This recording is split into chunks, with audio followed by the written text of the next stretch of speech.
Unit 3, Legal Powers and Limitations.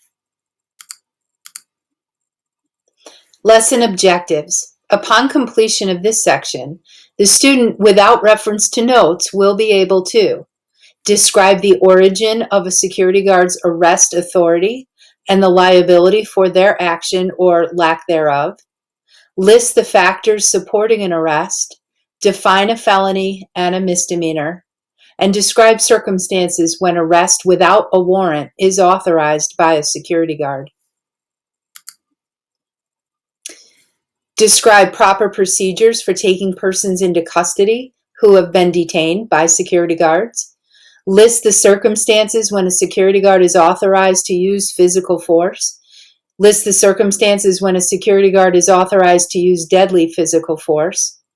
List procedures to follow upon arrest of a suspect. Security guards provide a safe and secure environment. They may require a guard to take legal action against those who have committed a crime. The security guard may be responsible for action taken or not taken.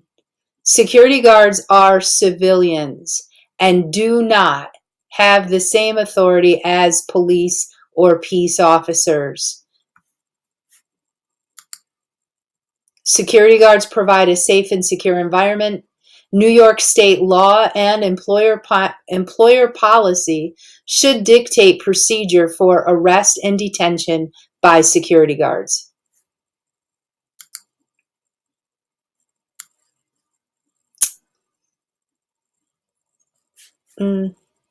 Okay. One of the main functions of a security guard is to provide a safe and secure environment for employees, visitors, and residents in the area. In the course of performing that function, legal action may have to be taken against persons who commit a crime or an offense. It is therefore imperative that the security guard be thoroughly familiar with their legal authority as well as their limitations. The legal authority of security guards is a gray area, which troubles security management and security guards alike. It is also an area that can place the security guard in the center of a legal storm. He or she, and in some cases the employers, may be liable for any action or lack of action taken when the security guard is involved in an incident that may necessitate arrest, detention, or the use of force. The liability may include criminal proceedings as well as civil litigation. So civil litigation is being sued civilly in a lawsuit. The problem is complicated by the nature of the security assignment and the public's perception of the security guard's role. A security guard assigned to street patrol may be mistakenly viewed as a police officer and be expected to take police action regarding crimes such as robberies and crimes of violence and to arrest the perpetrators. Additionally, the security guard, who may not be a peace officer, may be expected to exercise powers that only the latter possesses. The peace officer has essentially the same powers as police officers in making an arrest without a warrant, except that these powers can only be exercised within the geographical area of employment. A security guard assigned to a building is generally operating on private property, where the owners have established rules and regulations for conduct within the building. Company policy should be clearly defined in the area of arrest and detention and should conform to the laws relating to arrest, detention, or use of force. The purpose of the lesson is to inform security guards of their legal authority. This is important because of the many limitations imposed on them by the law. They are not police officers, nor has the security guard generally attained the status of peace officer. The security guard has only the same legal rights as a civilian, no more, no less. So I don't know if you've all heard of the citizen's arrest. That's a real thing. We all have it. we all have the power of citizens arrest. We can arrest other people under certain circumstances, and those same circumstances apply to security guards. That's under the law, and what the law says the officer can do and what the employer wants the officer to do may or may not be the same. And what I mean is, the law may give the security guard more authority than the company wants the security guard to take, and that's for liability reasons. So we'll get into that a little bit more here as we go.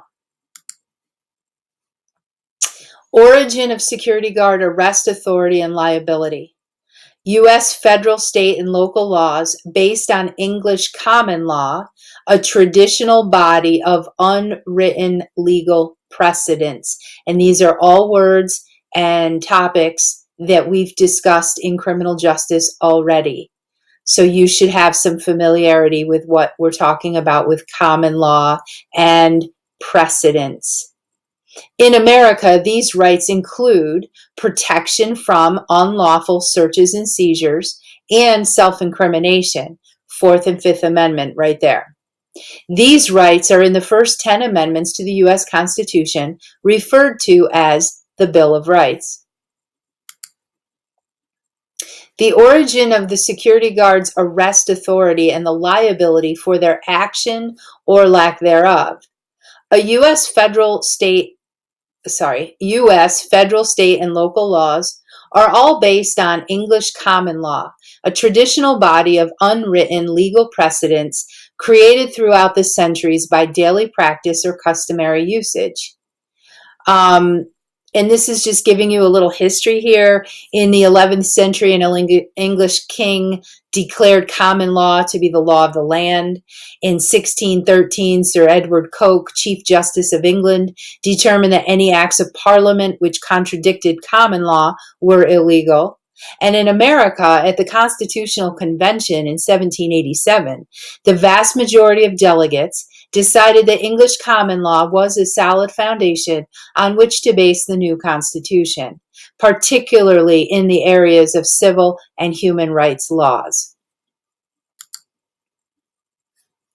Authority from New York State and common law. A police officer, subject to certain limitations as to location, remember jurisdiction, may arrest a person without a warrant for any offense when he has, and they use the term reasonable cause here. You guys know it as probable cause. I think that the security guard curriculum doesn't want to use words that are used in law enforcement. Anytime you see reasonable cause here, it means probable cause. You know that a police officer has to have probable cause anytime he makes an arrest, whether with a warrant or without a warrant. But there are certainly a lot of situations where he doesn't need a warrant, but he still has to have probable cause. So any offense, that means violation, misdemeanor, felony. When he has probable cause to believe that such person has committed such offense in their presence, and a crime when he has reasonable cause to believe that such person has committed such crime, whether in his presence or otherwise. So this is really splitting hairs, but they're making the distinction between a violation and a crime. A crime are misdemeanors and felonies, right? Violations are not crimes. We spent a lot of time talking about that back in law enforcement. So if somebody commits an offense, a violation in the officer's presence, he doesn't need a warrant and he can make that arrest, because that's what we're talking about right now, without a warrant. A police officer, if somebody commits a violation in their presence, they can make an arrest without a warrant because they saw it firsthand. If it's a crime, a misdemeanor, or a felony, and it didn't happen in their presence, the police officer can still make an arrest as long as they have probable cause. So that's police, and we're just reviewing that so we can compare it to security.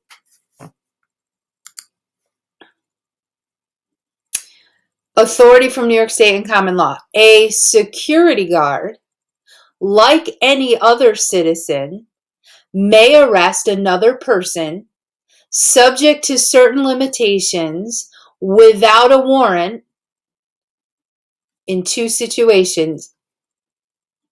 And, okay, so for a felony, when the latter has in fact committed such felony, and for any offense when the latter has in fact committed the offense in his presence. So I'm just going to break it down really simple.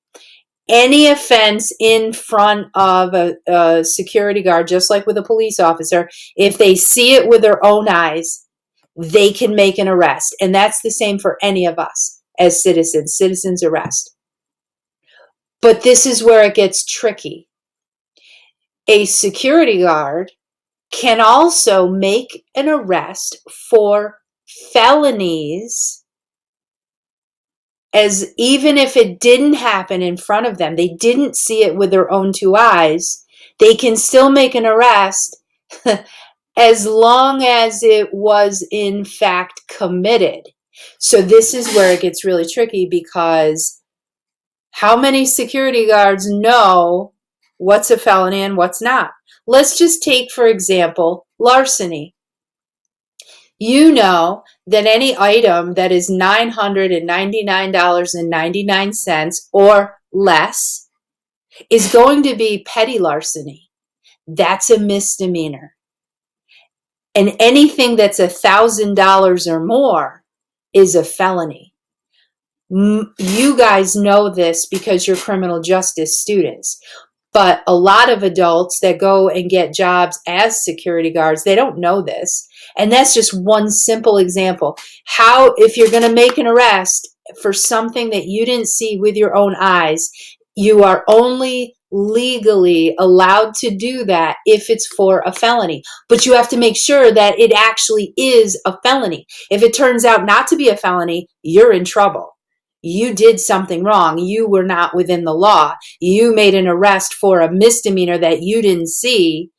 That's not okay. That the law does not give you that power. It gives that power to police officers. It doesn't give that power to security guards or citizens.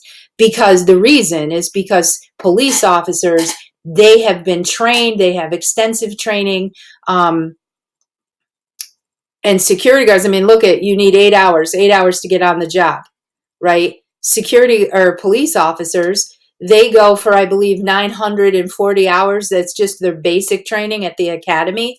You know, they're learning what is reasonable suspicion, what is probable cause, what are the factors that go into that. Security guards don't have that kind of training, so we don't want to take those chances. So a felony has to actually have been committed, and not only that, but the person that you're arresting is actually the one who did the crime. So both of those things have to turn out to be true in order for the security guard to be within their legal authority. And often you don't know in that moment. You find out after the fact, oh, it wasn't a felony, or it was a felony, or, oh, this isn't the right person, it was somebody else, or, you know, there's a million scenarios here. So the bottom line is, you may make an arrest for a felony if it didn't happen in front of you. Somebody comes up to you and makes a report of something, and you go act on it.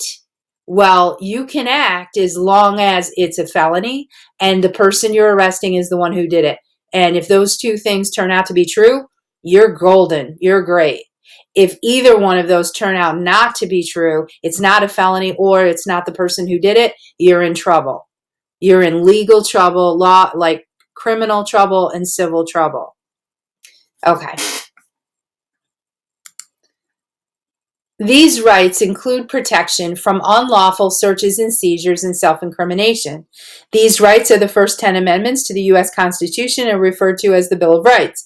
Security guards are given their authority by New York State as well as by common law. A police officer, subject to certain limitations as to location, may arrest a person without a warrant for any offense when he has probable cause to believe that such person has committed such offense in their presence, and a crime when he has reasonable cause to believe that such person has committed such crime, whether in his presence or otherwise. A security guard, like any other citizen, may arrest another person subject to certain limitations without a warrant for a felony when the latter has in fact committed such felony, and for any offense when the latter has in fact committed such offense in his presence. So that's just a repeat of what we were just talking about. So a security guard must act within the guidelines imposed by their employer. A security guard should seek direction from a supervisor when determining the classification of a crime or offense.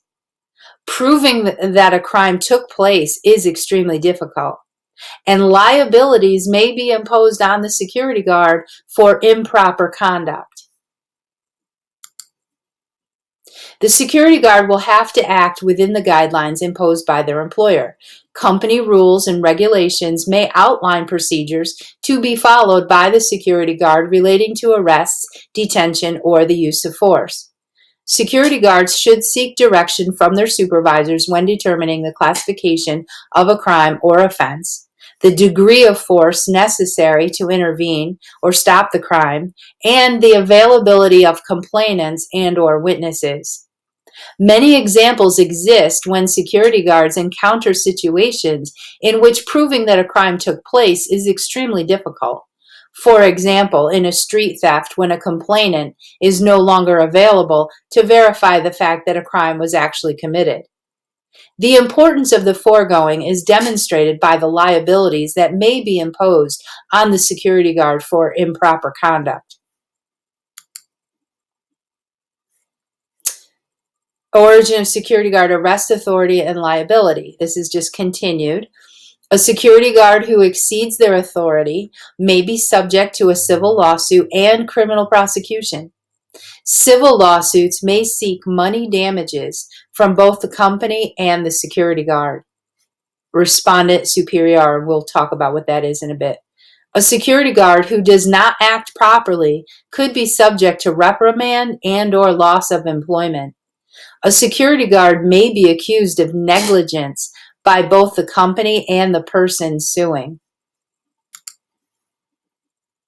Compensatory damages, which can be assigned, involve payment to a person for injuries sustained because the security guard acted or failed to act. Punitive damages are awarded for several reasons, including fraud, oppression, malice, or wanton conduct. Punitive damages are damages having the character of punishment or penalty. And the word damages here is money. Money. That's the only thing in a lawsuit that can be won. And it's just the word damages has this meaning in the civil world, civil lawsuit world. Okay, so I'm going to pause it here. I'm going to do a part 2 for Unit 3, and we'll continue on.